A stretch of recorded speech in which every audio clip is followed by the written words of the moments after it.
Birdman's crew has always had some wild stories, but none hit harder than the one about Terrence "Gangsta" Williams.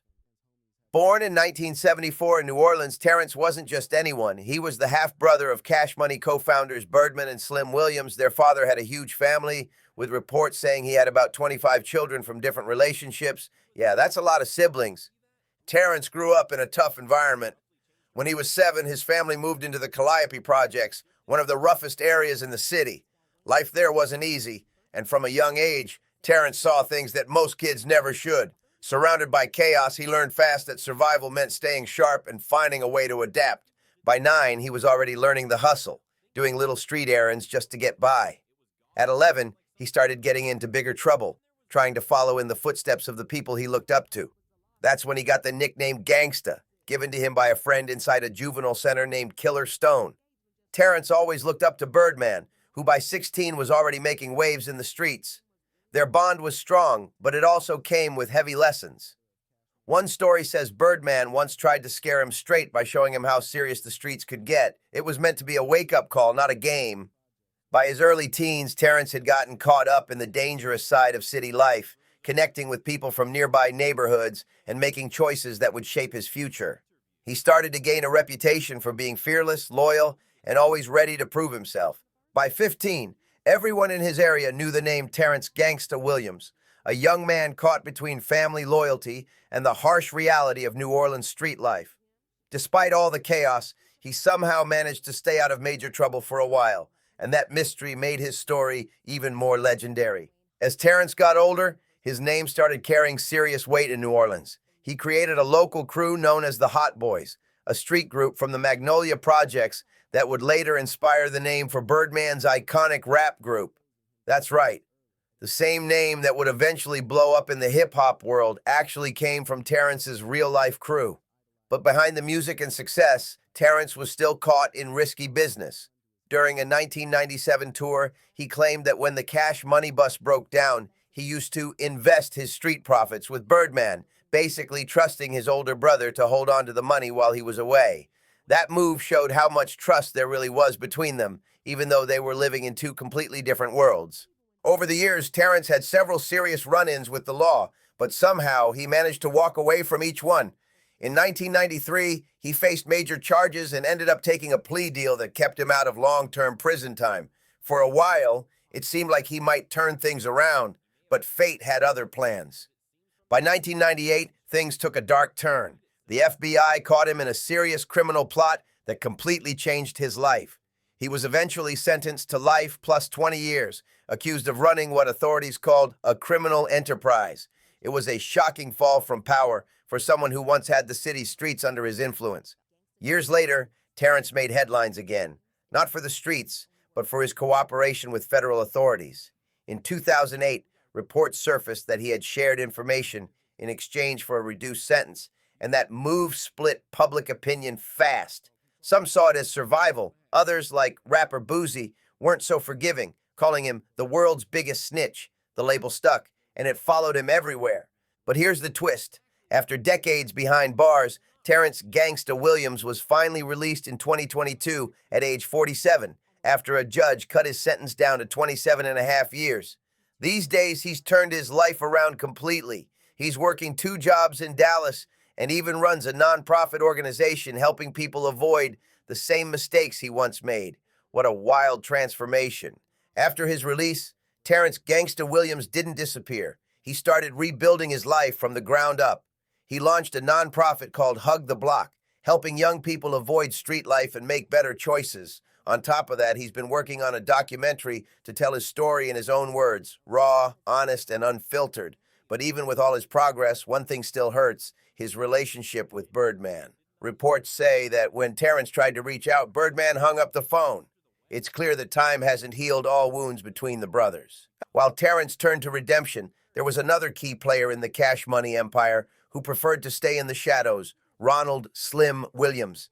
Standing a towering 6'7", Slim was known as the quiet genius behind the brand.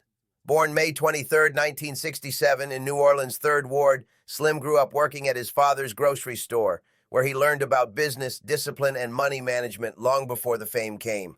Unlike his brother Birdman, Slim didn't chase the spotlight or jump on tracks. He focused on strategy and operations. People in the industry called him Slim the Don because of the way he moved, calm, collected, and always in control. While Birdman made noise in the streets and the studio, Slim built the foundation that kept everything running smoothly. In the early 1990s, the Williams brothers joined forces to create what would become one of the most iconic labels in hip-hop history, Cash Money Records. They started small, literally selling tapes out of their car, but their grind was unmatched. The big moment came in 1997 when they dropped the Hot Boys, bringing a whole new sound to the game. Then came the move that changed everything. In 1998, they signed a $30 million distribution deal with Universal Records while keeping full ownership of their masters. That was almost unheard of at the time. Instead of earning pennies per song, they were getting real dollars per unit sold. Slim's quiet business smarts turned a street dream into a corporate empire. By 1999, Cash Money Records was unstoppable. The label exploded in popularity, selling over 9 million records in a single year, powered by Juvenile's legendary album 400 Degrees. That success helped shape hip-hop history and turn the Williams brothers into millionaires almost overnight. The label's catalog would later be valued at around $300 million, with Slim himself reportedly worth more than $150 million, and he managed to do all that while staying completely out of the spotlight. Slim never had any criminal charges tied to him, but rumors always swirled about where the early funding came from. Some stories claim that his half-brother, Terrence "Gangsta" Williams, may have contributed up to $100,000 from street dealings to help get the label started. The feds even looked into Cash Money during the late 1990s for possible financial irregularities, but nothing was ever proven and no charges were filed. It was one of those mysteries that only made people talk more. Still, not everything behind the scenes ran smoothly. Over the years, Slim and Birdman faced serious money disputes with their artists. In 2015, Lil Wayne took things public and filed a $51 million lawsuit against Cash Money, claiming unpaid advances and withheld royalties. That moment shook the industry because it revealed cracks in what looked like a flawless empire. And Lil Wayne wasn't the only one.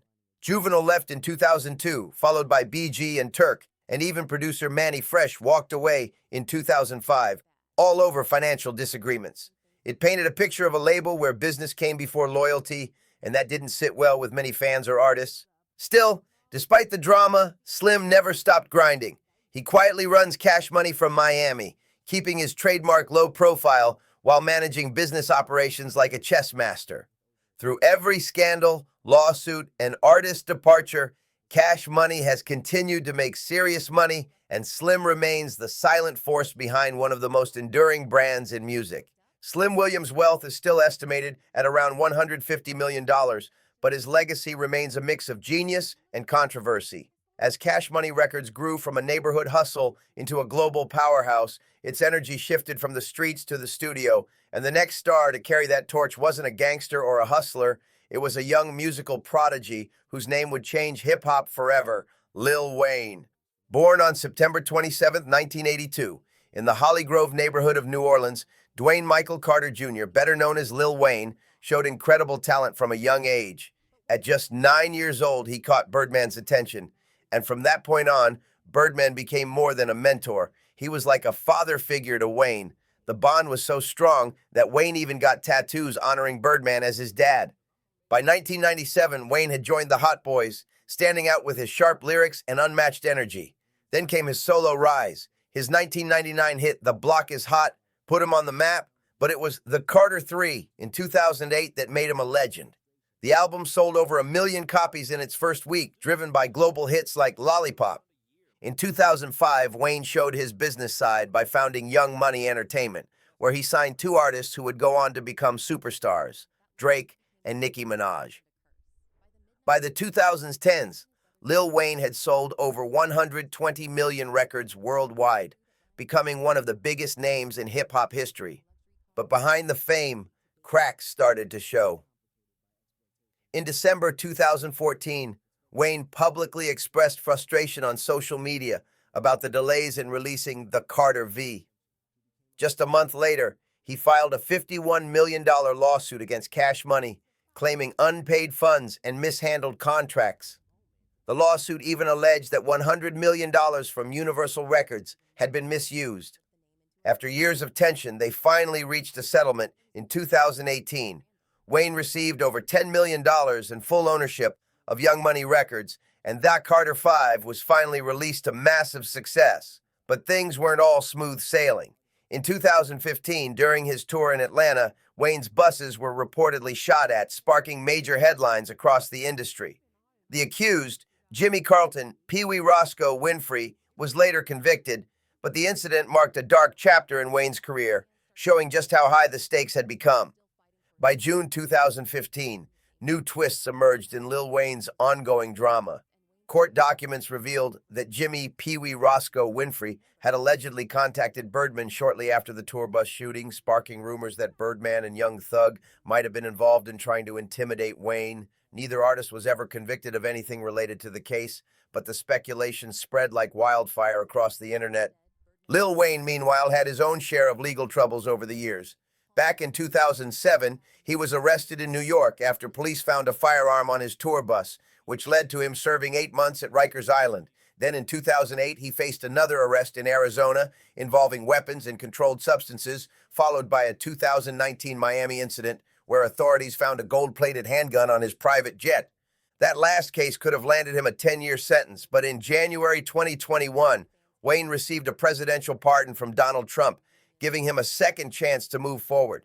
Since then, he's been back to focusing on his music. He even dropped The Carter 6 in June 2025 and continues living large in his $29 million Miami Beach mansion. Wayne's journey from the streets of New Orleans to global superstardom remains one of the wildest stories in rap. But just as one legend's chapter settled, another storm was brewing. The next major player to shake the hip-hop world was the eccentric and unpredictable Young Thug, a man who blurred the lines between loyalty and rivalry, music and chaos. Born August 16, 1991, in Atlanta's Jonesboro South Apartments, Young Thug came up from nothing and caught Gucci Mane's attention in 2013, landing a deal with 1017 Brick Squad Records. He broke through with hits like Stoner and Danny Glover, instantly standing out for his wild style and unique ad-libs.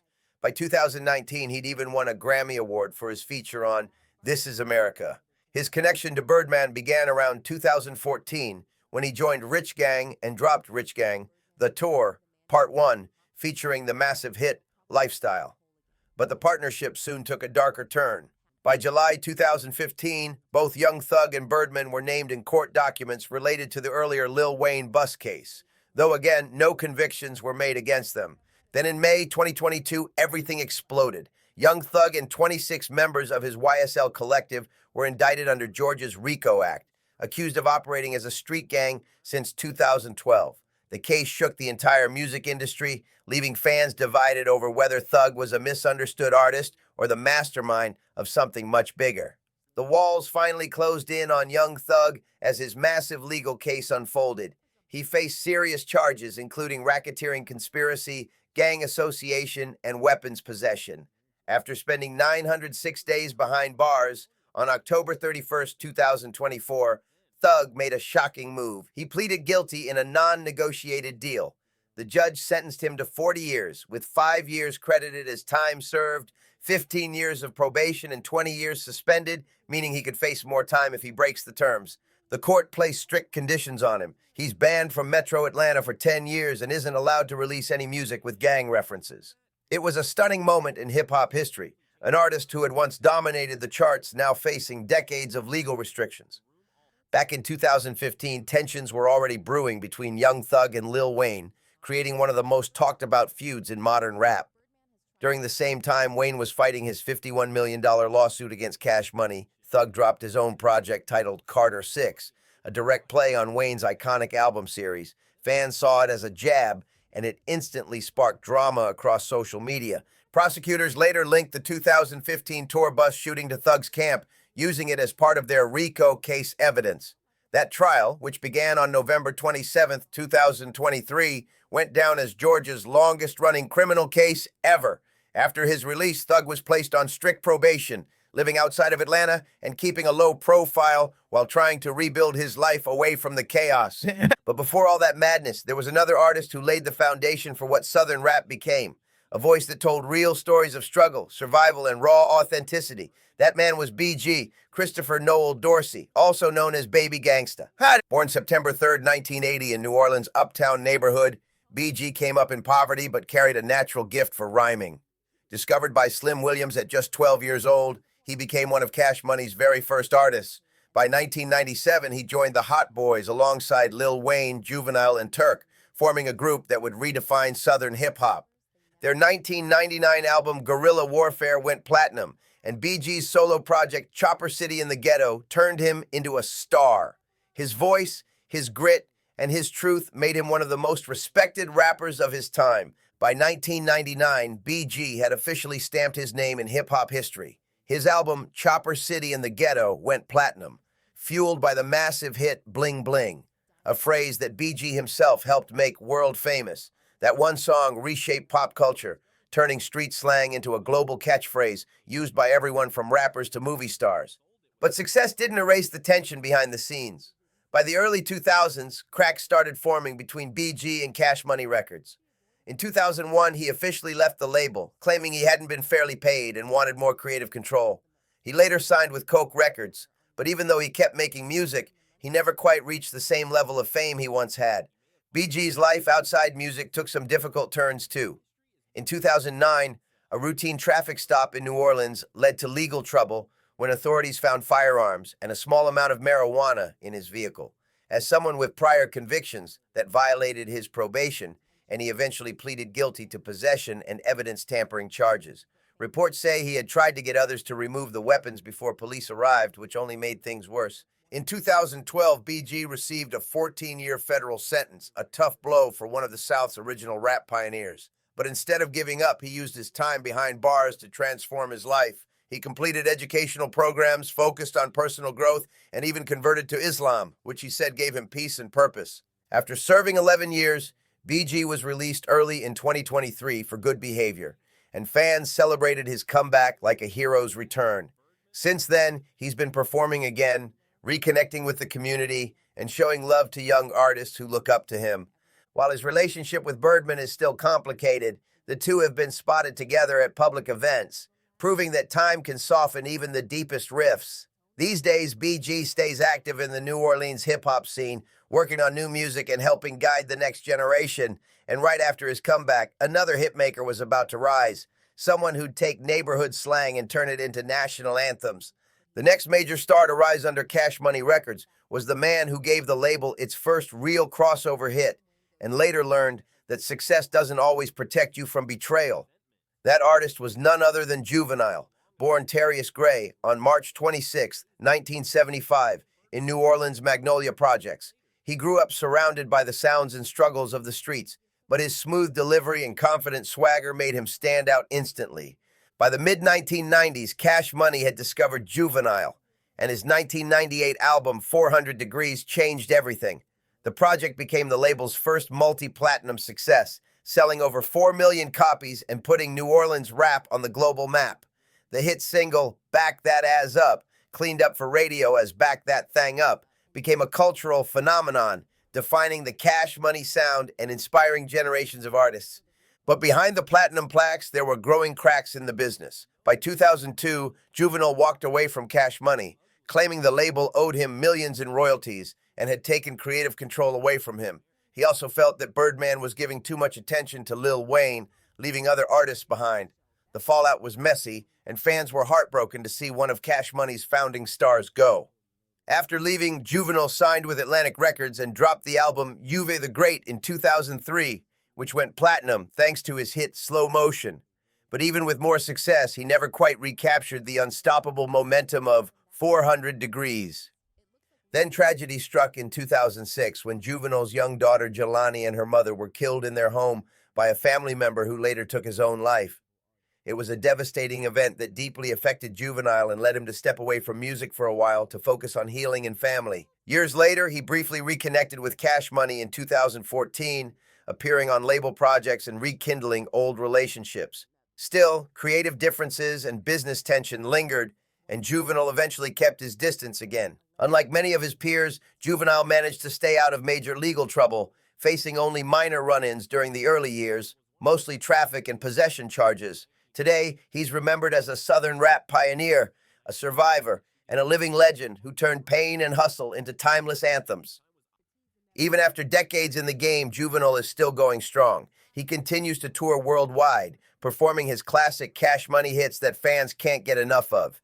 Beyond the music, he's become an advocate for artists' rights, openly speaking about financial fairness and the importance of owning your work in an industry that often takes advantage of talent. While his relationship with Birdman remains polite but distant, Juvenile's legacy as one of New Orleans' finest continues to shine bright. But for another member of the Hot Boys, fame didn't come with the same happy ending. His story was one of talent, turmoil, and transformation. That man was Tab Virgil Jr., better known as Turk. Born November 8, 1981, in the Magnolia Projects of New Orleans, Turk grew up in the same rough environment that shaped so many Cash Money stars. He was discovered by the label in the mid-1990s and quickly joined the Hot Boys, becoming the youngest member of the group. With Lil Wayne, Juvenile, and BG by his side, Turk helped define a whole generation of Southern hip-hop, but like many of his peers, he eventually left Cash Money in 2002 over financial disagreements, determined to take control of his own career. Then came the darkest chapter of his life. In January 2004, Turk got caught in a tragic incident during a police raid at an apartment in Memphis. A confrontation broke out, leaving Sergeant Timothy Hildebrand seriously injured. Turk maintained that he had acted in self-defense, but the court saw it differently. He was convicted of attempted second-degree murder and sentenced to 20 years in federal prison. Even behind bars, Turk refused to let his voice be silenced. He kept recording songs over the phone, releasing new music, and staying connected with his fans through every setback. His resilience became a symbol of determination in hip-hop. After serving 8 years, Turk was finally released in October 2012, crediting his faith, wife, and family for helping him turn his life around. Since then, he's continued to share his story, focusing on redemption, growth, and motivation, proving that even from the darkest places, it's possible to rebuild your light. Since his release, Turk has completely rebuilt his life and career. He's dropped multiple projects, including his 2016 album, Blame It on the System, where he opened up about his past, redemption, and lessons learned. Through his music, Turk speaks honestly about the struggles he faced and the second chances that changed his path. Beyond the studio, he's become a strong voice for prison reform, visiting schools and community centers to guide young people away from bad choices. His message is clear: change is possible, no matter where you come from or what you've been through. These days, Turk continues to record new music and tour, inspiring fans with his story of resilience. He's even reconnected with some of his old Cash Money associates, though he proudly maintains his independence from the label. Now living in Memphis with his family, Turk's focus is on positive community impact, mentoring youth, giving back, and proving that real strength comes from growth, not destruction. But before all the platinum records and global fame, there was another name echoing through the New Orleans streets, a figure both respected and feared whose story ended far too soon. His name was Yellow Boy, real name Albert Yellow Boy Thomas, born around 1975 in New Orleans. Yellow Boy was one of the founding members of UNLV, Uptown Niggas Living Violent, alongside Tech Nine and Lil Ya. The group was one of the first acts signed to Cash Money Records in the early 90s and played a huge role in the label's early rise. Their raw sound captured the reality of street life and laid the foundation for the empire that would later dominate the charts. Unfortunately, as Cash Money grew, tensions and misunderstandings began to surface. According to local reports, Yellow Boy was allegedly involved in a heated dispute with Birdman that turned personal, leading to a shocking confrontation involving property damage at Birdman's family home. The fallout from that moment fractured what had once been a close bond between them. Tragically, in March 1997, Yellow Boy was killed in New Orleans at just 22 years old. His death is still surrounded by whispers and unanswered questions, leaving behind a legacy that continues to spark conversation among hip-hop fans and historians alike. The story of Cash Money Records isn't just about fame and fortune. It's about loyalty, loss, and survival in one of the most ruthless eras in hip-hop. And if you've been hooked by this saga, don't forget to subscribe to Juicy Reel, because the next deep dive is going to be even wilder.